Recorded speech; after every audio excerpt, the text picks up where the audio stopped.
hal di dalamnya akan dijelaskan mengenai organisasi,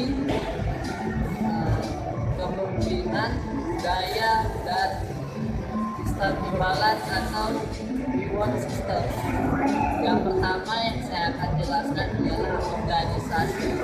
Organisasi adalah suatu kelompok atau individu yang memiliki tujuan dalam mencapai tujuan tertentu. Dalam organisasi terdapat struktur organisasi dengan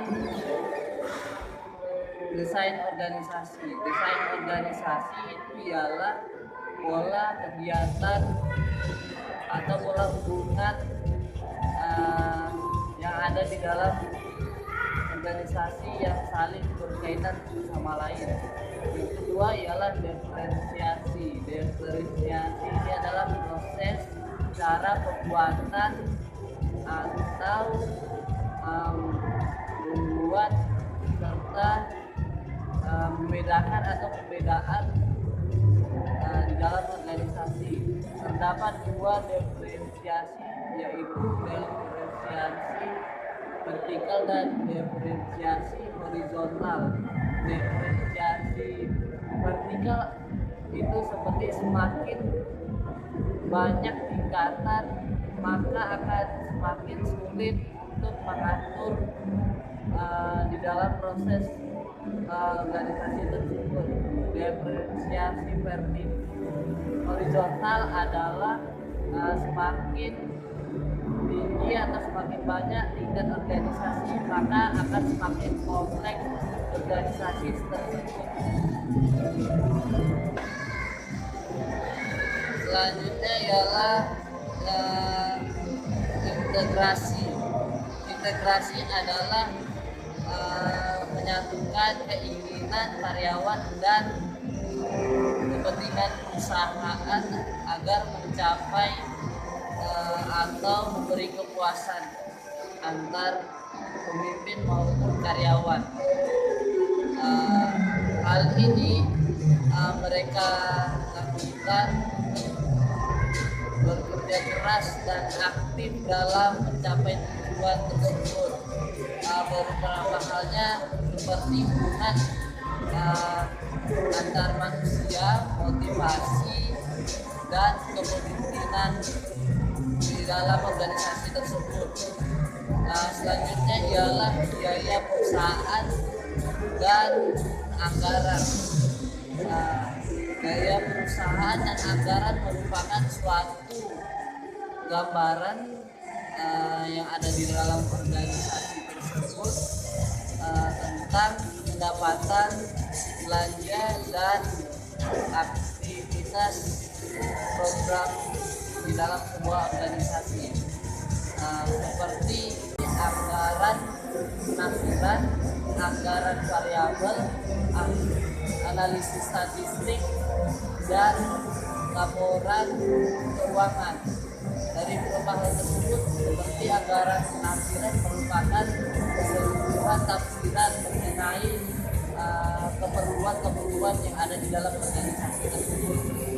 Kemudian anggaran variabel mengenai tingkat perubahan biaya, yang mana pada setiap harinya biaya-biaya dalam organisasi tersebut lalu memiliki tingkat perubahan yang berbeda-beda. Kemudian analisis statistik ialah merupakan perhitungan penting untuk mengetahui adanya takdiran dan pengawasan anggaran. Kemudian selanjutnya yang terakhir dari biaya ialah laporan anggaran.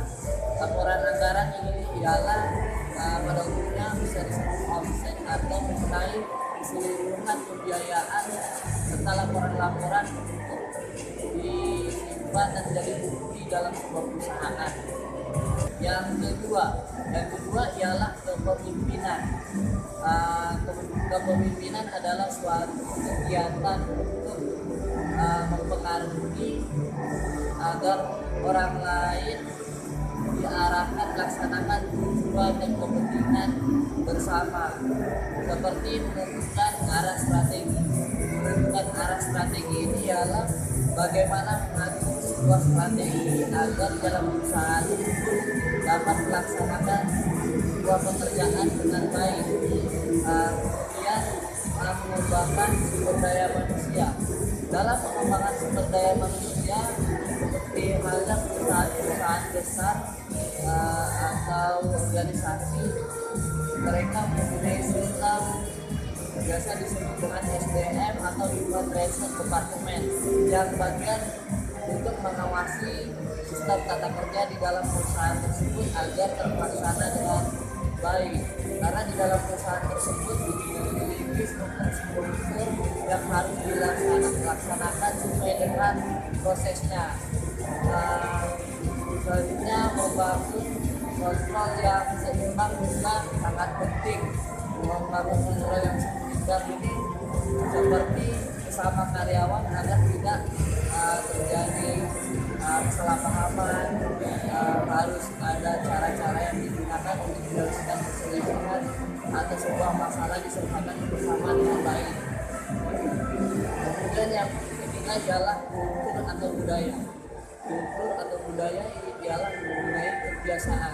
Kebiasaan ini ialah merupakan karakteristik yang dijunjung oleh sebuah organisasi, seperti keyakinan, nilai-nilai, kebiasaan dasar yang terpaku pada kepemimpinan yang ada di organisasi tersebut.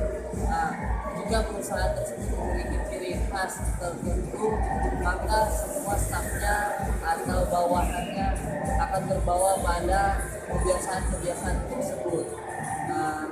Kemudian yang keempat atau yang terakhir ialah sistem imbalan atau reward system. Reward system ini adalah mengenai tentang hasil atau sesuatu yang diterima atas jasa yang didapatkan dari hasil kerja seseorang atau karyawan di dalam organisasi. Biasanya didapatkan di dalam rencana dan strategi atau hasil kerja atau royal. Dalam rencana strategi, misalnya ketika penyampaian omset tercapai, maka akan ada mendapatkan bonus yang diberikan oleh perusahaan atau hadiah atau imbalan yang disebut dengan reward, ini diberikan kepada karyawan-karyawan yang memiliki kinerja yang bagus. Dari hasil kerja, kemudian dari loyalitas waktu, maka akan mempertimbangkan perusahaan atau berikan perusahaan juga agar bisa memberikan insentif atau bonus pada karyawan tersebut. Demikian adalah implementasi strategi yang saya jelaskan, terlebih tersurat